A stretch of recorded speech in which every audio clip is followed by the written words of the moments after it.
Okay, let's go ahead and get through the notes here. I think some of us might need to practice again. Kinematics is not an easy topic to go through in just like 35 minutes is what we had on Friday.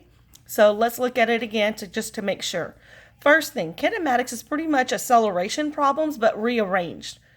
Again, why do we use kinematics in physics? We use kinematic equations so that way we can predict where that object's going to be in a certain amount of time or distance, how fast it will be traveling, the acceleration of that object during that time of period that it was moving. Okay, we can make all those predictions.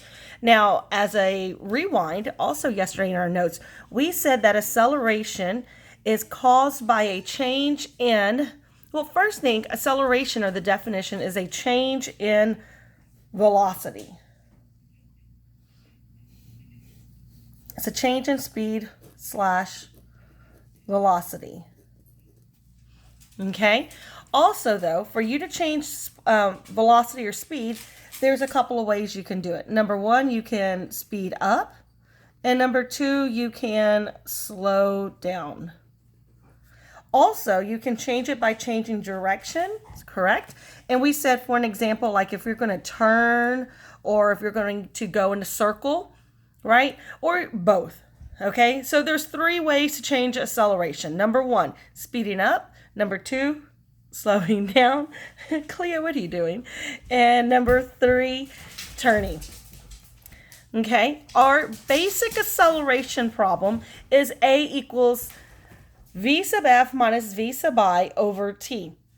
Now, the triangle is a shortcut way of writing the V sub f and the V sub I. So this right here is really, or this triangle, is final velocity minus initial velocity. The delta triangle down here for the t is T sub f minus T sub I. The shortcut it, rather than writing all of this, again in physics there's a shortcut way, and it's just the triangle. That's what it is.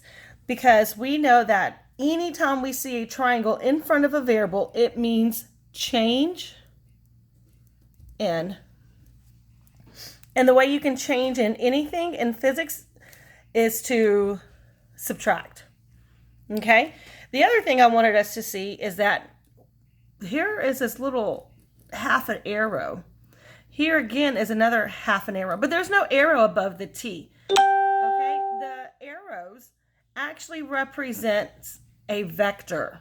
So when you see an arrow above a variable, that is telling you that that variable is a vector quantity. Okay? A is the, don't forget, rate of change in velocity. And because velocity is a vector, that means you can speed up, slow down, or change directions, right? Three ways. Now let's go ahead and look at a few questions down here. It says, first, don't forget the SI units for acceleration is pretty much typically meters per second square. But you may also see it, I'm going to say also, meters per second, oops, there's a dash there, or kilometers per hour per second. Right? There's other ways you can see it as well, but it needs to have a distance, a time, and a time, and all three times. And that third time, 99% of the time, is going to always be in seconds, pretty much. Alrighty. Next one. Down here, it says true or false. So let's go ahead and read that. Acceleration occurs when a bicycle moves consistently in a straight line. Well, if you're going to move constantly in a straight line and not speed up and not slow down, then that answer is going to be false. Because no change in speed or direction And the next one, acceleration occurs when a raft moves side to side as it floats down the rapids. True. Side to side means that it's going to be true because change in direction. And then the next one, it says here that acceleration occurs when a car pulls into a parking spot. True again. Because, why is it true?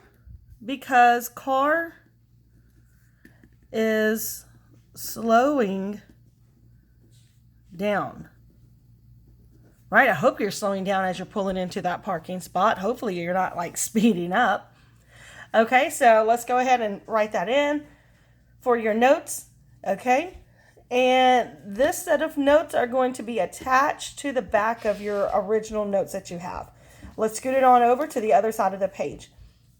It says here, find the average acceleration. So I'm looking for question mark A of a bus that reaches the top speed of, this is the speed that it's going to reach. So that's going to be my V sub F. From rest, V sub I, in this much time, seconds. Okay, so I'm going to go ahead and write down what they gave me. A, V sub F, V sub I, and T. I can quickly see that this is a plain Jane simple acceleration problem. 14.20, 22.8. This is not one of those difficult kinematic equations. It's going to be pretty easy, straightforward. A equals V sub F minus V sub I over T. Or 14.2, oops, 2 is ugly, minus 0 over 22.8.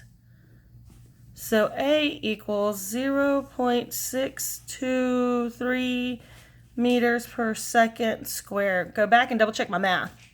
Okay, I did it earlier this morning. This is an acceleration question. So the only direction I guess I can put here is forward.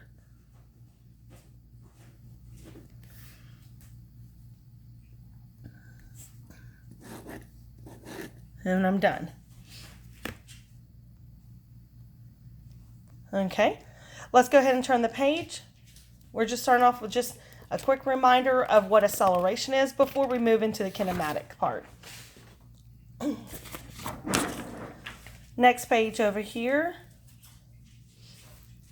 starts off with acceleration. Well, when we started off with our kinematics yesterday, we talked about the 5 equations. There are 5 pretty much equations. We talked about 3 already, and then yesterday we tacked in 2 more, which were like the superhero Power Ranger morphed ones. Let's go back as a quick review. First equation is triangle x equals x sub f minus x sub I. Number 2 is v equals d over t, or we can say s equals d over t. Number 3, a equals v sub f minus v sub I over t. Number 4, here's the superhero Power Ranger morphed ones. 4 is a equals v sub f squared minus v sub I squared over 2d. Number 5, d equals vi times t plus 1/2 a t squared. And you have all of that in your notes from yesterday. Now there are 5 different variables that we need to know when we're doing kinematics, right? The VF, the VI, the D, the T, and the A. If this was me, I would make sure to write down all 5 variables for every equation, plug in what I have, put a question mark with what I'm looking for, and then X out what they did not give me. That would help guide me into what equation I'm going to use. Okay, so there are 5 variables. Okay, what I would do, like I just said, is I would write all variables down. I would write them all down. Make sure that I have them. I would list them. Then I would find them in the problem. Right? Some are going to be given to you. Some are not going to even been talked about.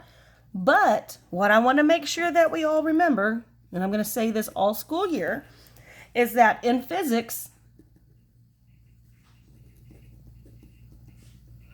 words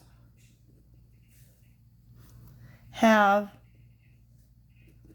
number value, or they have number meanings, right? Because at rest, coming from a start, coming to a stop, those are zero values. Okay, they come up with a number of zeros. Let's go ahead and let's look at this next problem.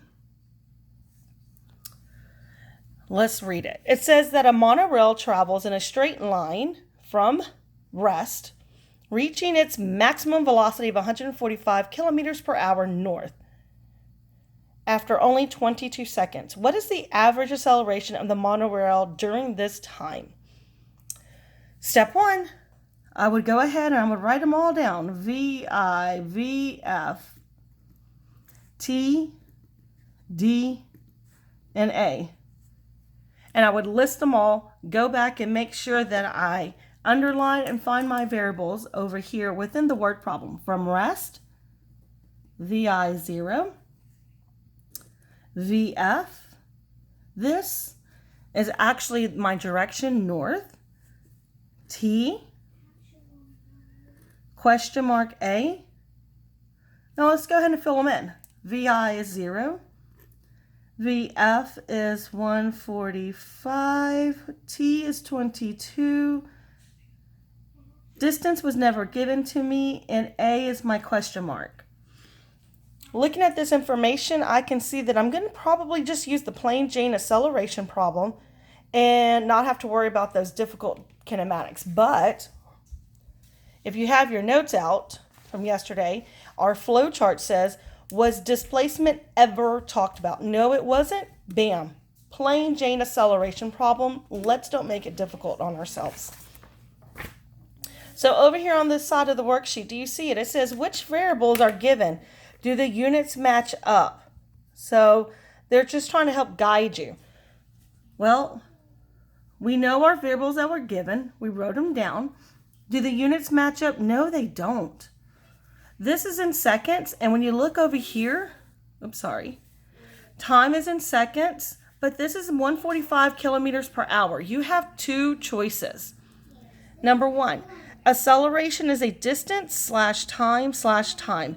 You can do this word problem if it's open-ended the way it is, and make sure you write the correct units. Number 2, if this problem is a multiple choice A, B, C, D, you need to go look at the A, B, C, D answer choices, and you need to check and look at the units, because the A, B, C, D answer choice units are going to dictate whether or not you need to convert. Remember, in this class, I'm not expecting you to convert velocity because velocity has two variables with it. The only one that has a single variable is time. So since this is in kilometers per hour, then you would have to convert, maybe, time into hours. So let me go ahead and do that real quick, because throughout the school year, we will have to do that a few times just to make sure that we all know how to convert backwards from seconds to hours. It's really easy to convert from hours to seconds, but we'll work our way backwards, okay, in just a moment. So 2 ways you can do it. Then, since this is an open-ended problem, I personally would go ahead and just do the math as is and make sure I write my correct units to correlate with it, okay? Next part, which variable must be solved for? Well, we know that that's acceleration because we wrote a question mark. Which equation should we use? Well, we used our flow chart to help guide us, and we're going to use the easy acceleration problem equation. Next one, does the answer seem reasonable? Well, let's work out the math so that way we can see. Now, before we go any further, I said I would like to go ahead and convert seconds to hours. Most of us have no problem converting hours into seconds, right? There are 60 minutes in an hour. There are 60 seconds in a minute. Now, for us to do that, we need to multiply. But if we're going to work our way backwards from seconds into hours, then we need to do the opposite of multiplication, which is division. So, 22 divided by 60.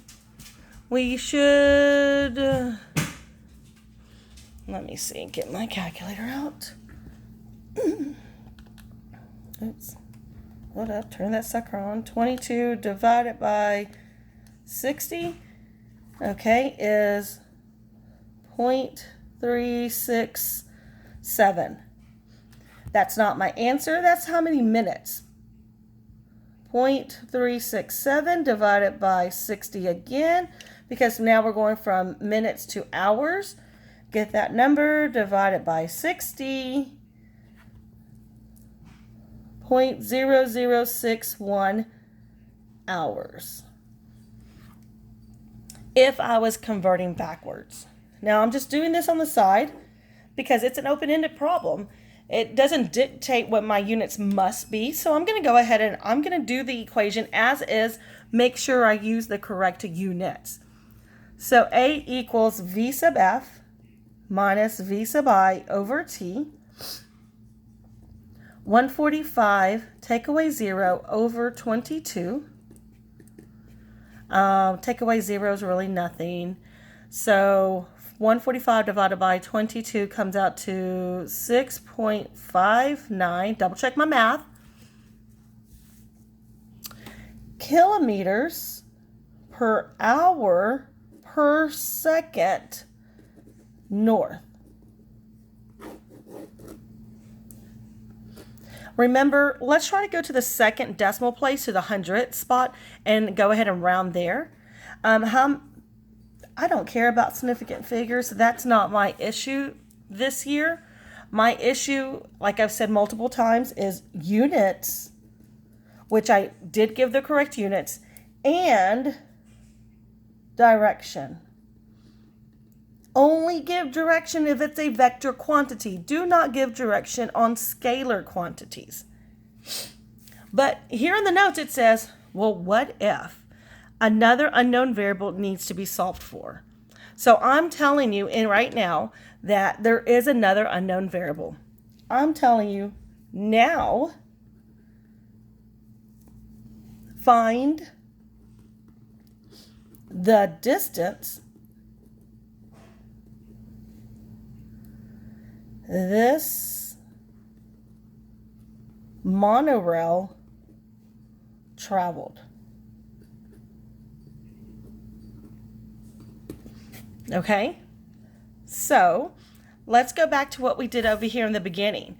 Not only are we going to put our information down, but we're going to go ahead and we have the A now that we can include into it also.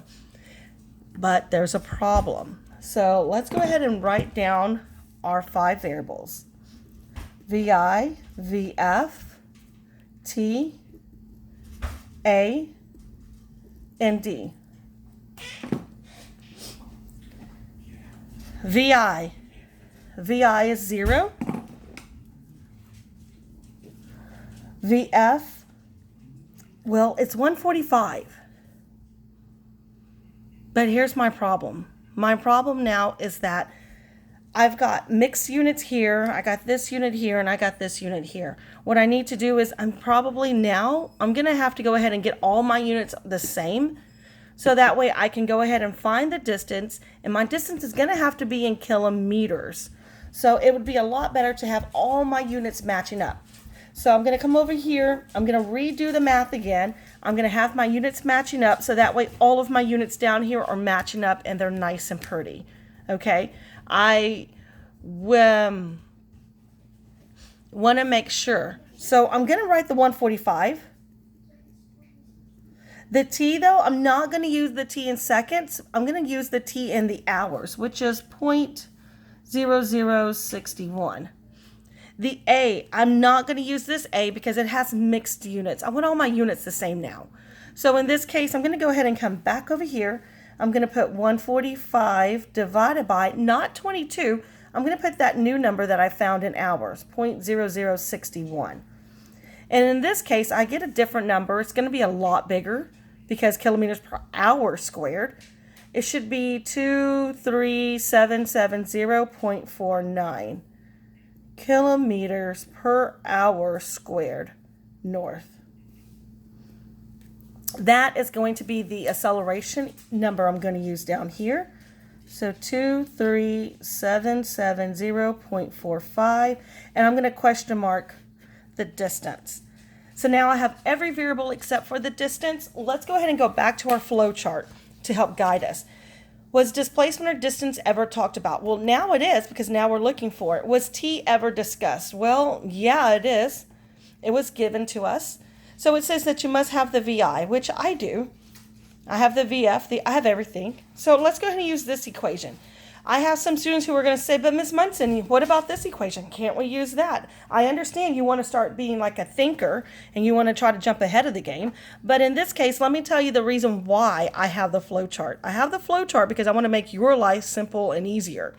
If you go and look at this algebraically, you're going to multiply here, and add them together. Multiplying and adding is normally not a big, difficult problem for students. But on this side, you have a square, subtraction, and division that's going to occur. There's more likely going to be a problem here that's going to occur than on this side. And because of that, that's the reason my flow chart is the way it is. I'm going to go ahead and use this problem or this equation to solve the problem because I like my flow chart and it makes my life easier. So let's go ahead and write that down. D equals VI times T plus 1/2 AT squared. There it is. Let's fill everything in. So 0 multiply, remember we're going to use this T, 0.0061 plus, convert the 1/2 to a 0.5 because we hate fractions. Multiply it by my new big number, 23770.45, times by t, but don't forget to square the t. 0.0061 squared. Okay? Let's go ahead and look at this. Oops. Equals d. This right here times 0 and plus adding it has nothing. It's not going to help me out at all. But I'm going to go ahead and let's square this number before I go any further so I don't mess up. 0.0061 squared.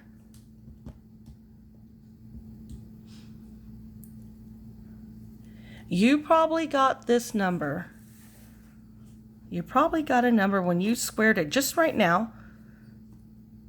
0.5 times 23770.45 times 3.721 e negative 5.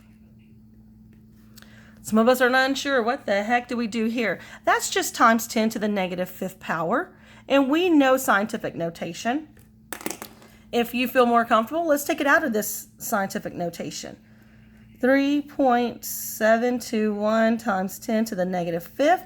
Remember, if it's a negative value, that means that it's going to be a small number, which means less than 1. I need to move my decimal place to the left 5 times. 1, 2, 3, 4, 5. That's my new decimal place over here, 0, 0, 0, 0. So this number is 0.5 times 23770.45 times 0.123403721. There we go. Now let's go ahead and multiply all those numbers together. Right? 0.5 times 23770.45 times 0.123403721 equals, make sure that you do it also because you need to go back and double check me. You can tell me on Monday or Tuesday if I screwed up, right? 0.4422. Let's go ahead and stop at least a second decimal place.